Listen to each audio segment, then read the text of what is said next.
Welcome to Ask the Experts. I'm Reya El-Salahi, joining you for a very special live stream this evening. Thanks for joining us. Tonight, as this month marks Scam Awareness Month, we are focusing on all things scams, fraud, top tips to keep yourself safe, protect yourself and your loved ones too. And to do that, I'm joined by an expert panel made up of which award-winning financial journalist Faye Lipson, good to have you with us, and also Citizens Advice campaigner joining us in the building, Beth Knight-Yamamoto. Lovely to have you with us. Thank you for having me. And throughout this live stream, we want to hear from you, your experiences, your stories of scams, and the advice that you'd like from our expert panel. Get in touch by commenting below. We're with you on YouTube, Twitter and Facebook Live this evening. And over the course of the next half hour or so, we're taking your questions and putting them directly to the panel. Right, let's kick things off straight away. Faye, how widespread an issue is this? Unfortunately, fraud and scams are shockingly common. They're one of the most common forms of crime in the UK. There were over 4 million incidents of fraud and cybercrime just in England and Wales in the last year. And between small businesses and consumers, billions and billions are lost each year. And the scale of the loss for individuals can be shocking. So, for example, I've just spoken to somebody who lost over £600,000 in a scam. So a huge amount of money to be lost and to be gained by fraudsters on this. And with that in mind, Beth, I'm assuming that's the idea behind Scams Awareness Month. Just tell us about the month, about the campaign, and what change you hope to bring about. So Scams Awareness Month is a national coalition campaign. We bring together organizations ranging from government departments, organizations such as Which, local citizens advice, trading standards, people across the country to raise awareness of scams and particularly to tackle scams in our local communities. This year we're really focusing on stigma and on raising reporting. So with stigma, unfortunately, as Faye was saying, it's a huge problem, but one of the reasons a lot of people don't come forward either to report or to get support from organizations like Citizens Advice is they feel embarrassed or ashamed. And really the big thing about Scams Awareness Month is we're going out to try and tell people this is nothing to be ashamed of. Scams are sophisticated crimes. These, scammers are really professionals in their field, if I can put it that way, but there are scams on all sorts of different issues, and we're all vulnerable to all sorts of different things. So really to look out for scams, to spot scams, and to talk about them. Yeah, and coming up we'll be sharing with you some top tips on protecting yourself against scams. But talking of that issue of being almost embarrassed that this has happened to you, we had a message in from Henry who says, twice I received emails from PayPal letting me know that I'd made some purchases. Their email included all of the details of the items, but what got me was that the purchaser was in the USA and the amount was in dollars. If this purchase wasn't made by me, I was asked to click a link, or they said the amount would be billed to my debit or credit card. Now, Henry says that he deleted both emails. Was that the right thing to do, Faye? Yeah, good shout, Henry. This sounds like a classic phishing scam whereby if you click the link, something bad will happen. Now, I couldn't say exactly what that would be, but it would be something like malware being installed on your device, or you might be convinced by a fake login page that looks like PayPal, where you input your actual username and password, and then the fraudster has that and can use your account. So, very good call to delete it. So many of us have received those emails that look, often like they come, in this example, from PayPal. And it's really minuscule things that you notice that perhaps it's not genuine. Beth, what should you be looking out for? How do you spot a scam? So some of the most obvious ones are looking for, has it come out of the blue? So in Henry's case, it sounds like he had been shopping, but he was really good to look at those details. It was from America, it was in the wrong currency. Another one is, does the logo look right? Now, that seems like quite a simple thing, but actually we go through our lives. I actually did it today. I had an email from Netflix and I thought, oh, that's odd. And then there was a little flag in my mind, a little red flag that thought, oh, no, wait, the logo looks a little weird. Maybe I will double check this. Sometimes it looks as though the logo is is as it should be, that the writing in the email is as it should be. What are, Faye, those kind of key things that you can kind of, you know, if you get your mind trained on keeping an eye out for them, that you can perhaps spot the scam even when it looks genuine? Sure. Well, I'd go even further and say that as a preventative measure, you should probably try and avoid clicking on links that are included in emails.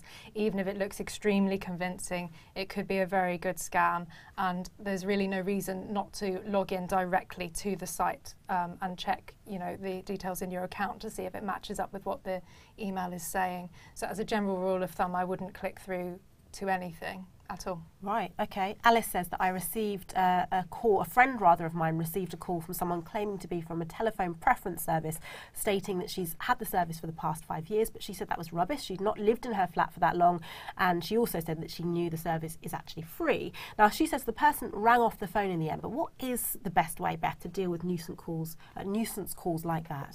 So you can actually buy call blockers. So these kinds of actually, Which has a great article looking at the different kinds of call blockers you can get, but these will stop nuisance calls like this coming on. This person was absolutely right. The telephone preference service is free, and they're supposed to stop marketing calls. But unfortunately, with scammers, they don't care about that. So call blockers are a great way to stop that kind of thing. Yeah, and if you'd like to get any of the information that you hear being talked about here today, as you heard there, the page on which.co.uk/scams. And Beth, if people would like to find out more about Scams Awareness Month, how can they? So that's citizensadvice.org.uk/SAM18. Fantastic stuff. Don't forget, throughout this live stream, you can get in touch, share your stories, your experiences of scams and fraud, and ask your questions to our expert panellists. We're with you for the next 20 minutes or so, a little bit longer, answering all your questions, so do get them in. Let's move on to how to protect yourself. What are, Faye, the key things you should do when it comes to protecting yourself, particularly online? Sure. So number one rule is to have up-to-date antivirus on your machine. That's really, really important. And a lot of people go without it, and it's really a very good step to preventing malware. However, it's not completely effective, which goes back to what I said earlier about not clicking through on links. And just make sure you don't, because even if you've got up-to-date antivirus, you could install something a bit nasty on your machine. Another thing to look out for are tech support scams, where you get a call from somebody claiming that there's a virus on your machine, or that a bank needs access to your computer for some reason, and you get kind of sweet talked into basically giving remote access to your machine. Never, never, never give remote access to your machine on the basis of a cold call that you weren't expecting, no matter how authoritative the person on the phone claims to be or what institution they claim to be from. So much of the scam stories you hear about in the news at the moment are focusing on stuff that happens online. But Beth, online scams aren't the only form of scams. What other forms are there? There's, unfortunately, for anything in your life, there can be a scam. Some of the most common with phone scams, people get called up with people pretending to be from the bank, from the police, sometimes from HMRC, saying, we've got a refund for you, or you owe us money, or you've actually been a victim of a fraud. Let us get in touch, let us get your bank details and we'll get that fixed up. That's a very, very common one. Investment scams is something we're seeing a lot of. We've seen quite a rise in people losing money to pension scams, to Bitcoin and binary option scams. We've also seen, unfortunately, a rise in romance fraud, so people going online looking for love and being defrauded that way as well. Yeah, and in recent weeks, we've seen lots of several rather high-profile examples of scammers jumping on the back of, some of these recent events, high-profile events like the TSB online banking issue, and doing it to target victims. So if you've been caught up in one of these large-scale events, banking online fraud I'm thinking of particularly, how careful do you need to be about the kind of piggyback fraudsters you might become targeted by? You have to be extremely careful. It's not particularly well known, but fraudsters can actually text you and make it appear that the text has come from your bank. So whereas you might be used to receiving a text from your bank, say Barclays, and instead of a number it displays the name Barclays, fraudsters can do that too. And even more frighteningly, if you've got a thread of existing messages that are genuinely from your bank, then the fraudster can send one and it actually lands in the same thread, so it looks incredibly convincing. And that's why it's really important if you receive a text that appears to be from a bank or another trusted organisation like HMRC, and it's urging you to take some sort of action like clicking through to a link or calling a number, to not follow those instructions in that text, but to actually look for an independently verified phone number, or to log in through a link that you know is trusted already.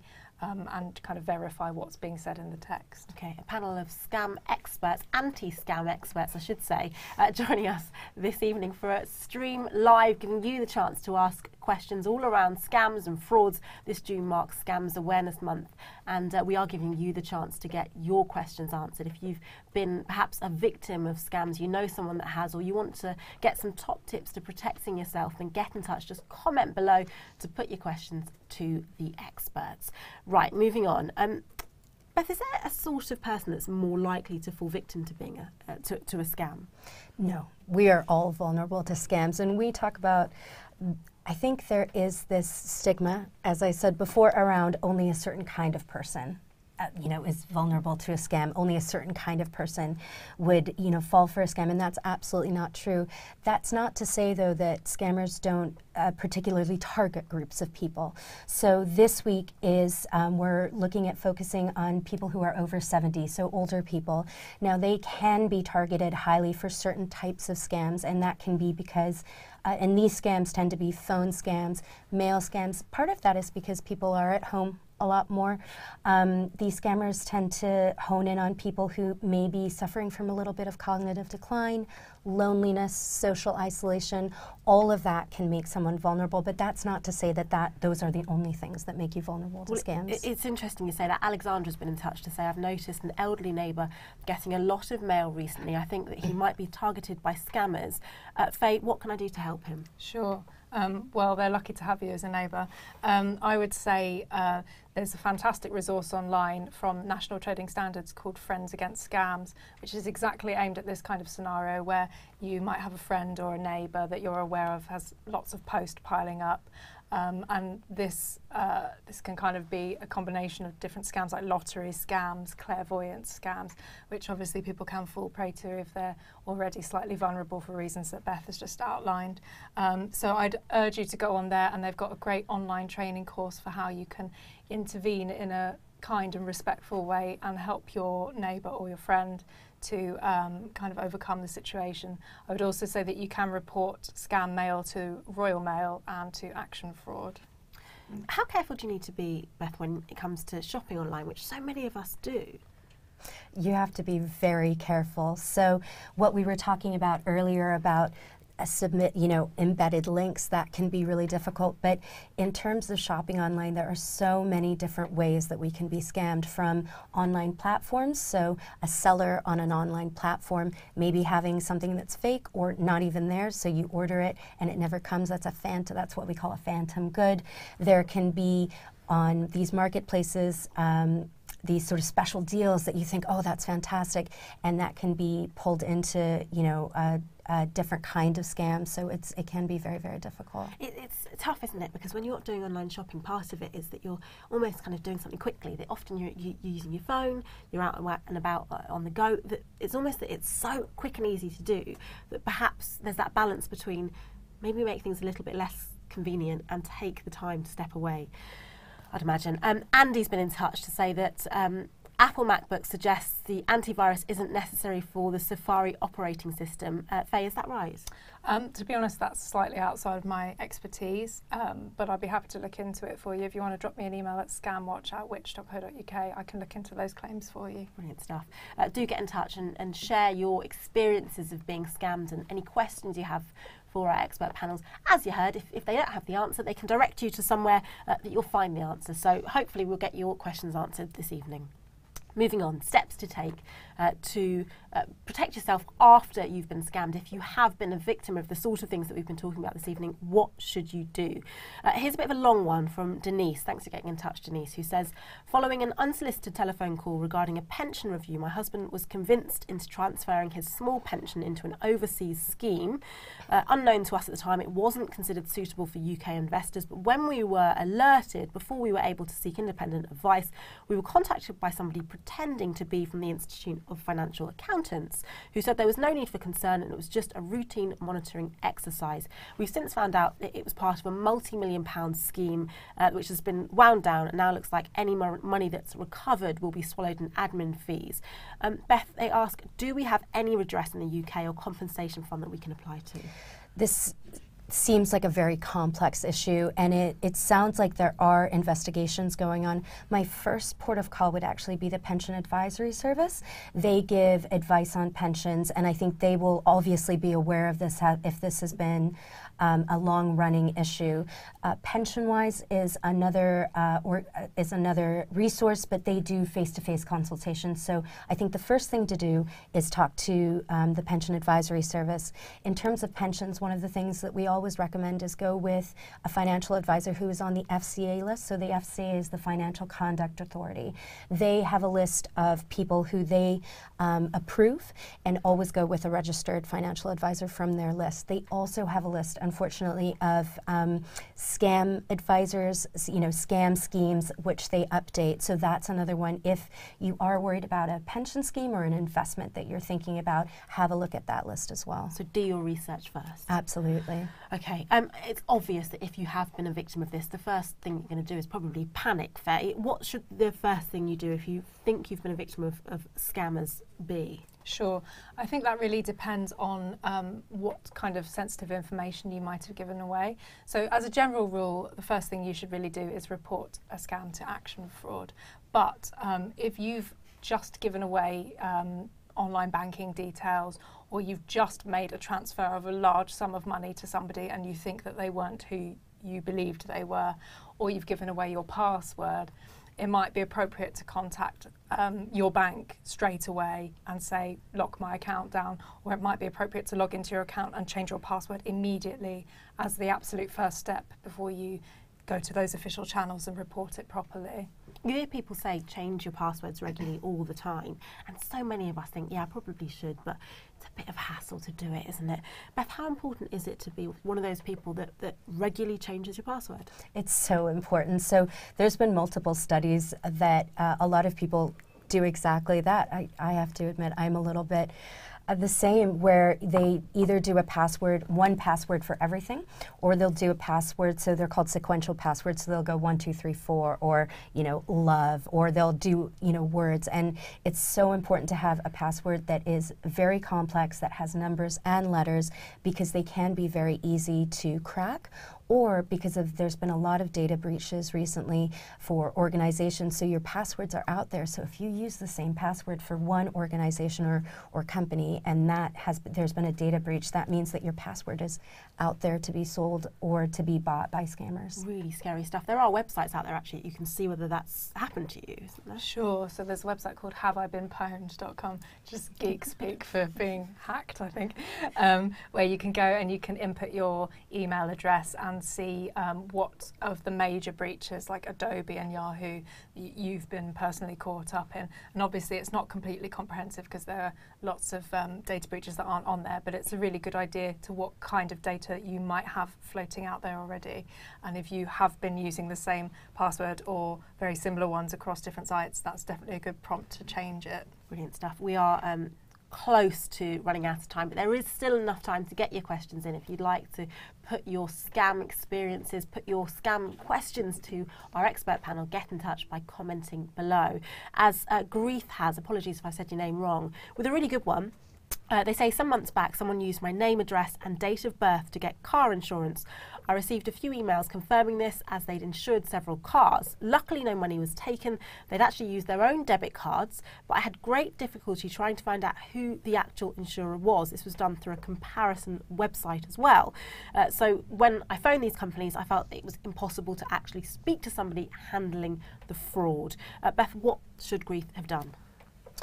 I think Reith did the right thing in terms of trying to mitigate this, making sure that the companies that were emailing her knew that that wasn't her. I think one thing to do is double check your credit reference file. So there are a number of companies out there, but you can check, because it sounds like if they had your name, address, and date of birth, it could be that there's been other things that applications have been made in that name. And so looking at your credit reference file, also CFAS, I'm never sure how to, I think it's CFAS, is an organization that offers some fraud protection. So they put your name onto what's called the National Fraud Database, and then every time your name is pinged up for any sort of application, it means that there are extra security checks done. So that's another way that you can do that. That membership does cost money. I believe it's £20 for 2 years, but can be a really good way to try and protect yourself if your data is out there. Sure. I would just add on that as well that it's perfectly within your rights to ask the insurance companies to pay for it for you. And that does often happen with banks and insurance companies. If you've been a victim of fraud and it's really their fault because they've allowed a product to be opened in your name, then there's a good argument that they should stump up that 20 quid for you. It's a really interesting point, that. What rights do you have when it comes to claiming back money, particularly for things like online banking fraud, if you've been scammed? Sure. So it really depends on how you've paid the money that you've lost. So it really varies here. So, for example, if somebody has taken money out of your account without any knowledge, without your knowledge at all, and you're not culpable in any way, then you should be refunded, immediately as soon as you alert the bank.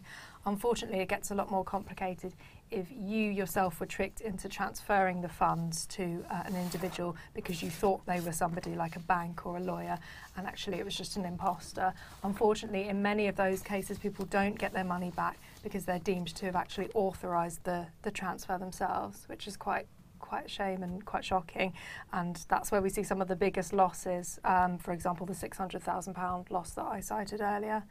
If you pay for something on a card, there are good protections there. So there are kind of rules around this, but generally speaking, if you pay for something on a debit or a credit card, there are schemes you can rely on, like charge back and Section 75. So if you've ordered something and it's not turned up, do speak to your bank about it. There's also an argument that you hear bandied around online that PayPal is often a safer way to pay for stuff online. How true is that?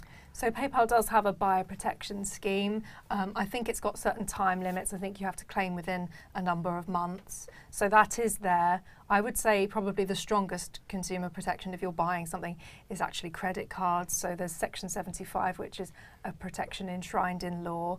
And it's a good idea if you're buying something quite expensive, so over £100, to actually put that on a credit card if you've got one and you're able to manage it sensibly with your finances, and that will give you the best possible protection.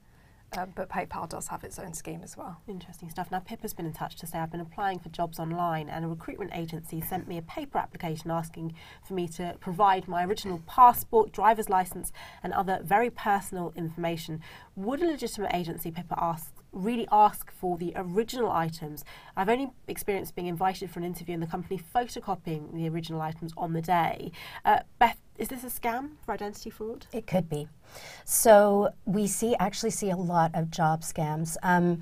And one of this is very classic. Now, it might not be. It depends on what the sector is. So there are, certain industries and sectors where you do have to have your, security clearances, your passport, and all of that. But to be asked to send the original documents while you're making the application is very rare, and to me is a red flag. So I would, if you, depending on what your sector and industry is, I'd look at your trade body to see if they have advice on that, maybe seeing if that company is registered or not registered with that trade body.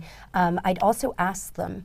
I think the thing about scams is that if it is a scam, they will get aggressive, they will try to hurry you up, they will try and make excuses for these things. If it's a legitimate company, there will be a legitimate reason, or they will allow for you feeling uncomfortable with that and allow you to come in with your original documents to photocopy them, for example. It's a great example, though, of targeting people at a time when if you're searching for a job, chances are, there's a certain amount of of wanting to get that job, wanting to do something to please the people that you're applying for the job with. So it's a great example of how some of these scammers are targeting people potentially at their most vulnerable points. Natalie says, I'm confused by all the different organisations. Which one should I report a scam to? Can I just report it to the police, Faye? Sure. So action fraud is normally a good bet for the vast majority of different types of fraud and scams. It does get a bit confusing, I'm not going to lie. There are some areas where you can report to other organisations. So scam mail can be reported to the Royal Mail, and certain types of scam call can be reported to the Information Commissioner's office. But if you have any confusion about it at all, I'd urge you to check the Which website, because we've got different guides according to different types of scams that can point you in the right direction. But yes, as a general rule, action fraud, which is run by the police, is the main one. Okay, just enough time for one final question from Harry, who says, what are the telltale signs of cryptocurrency scam?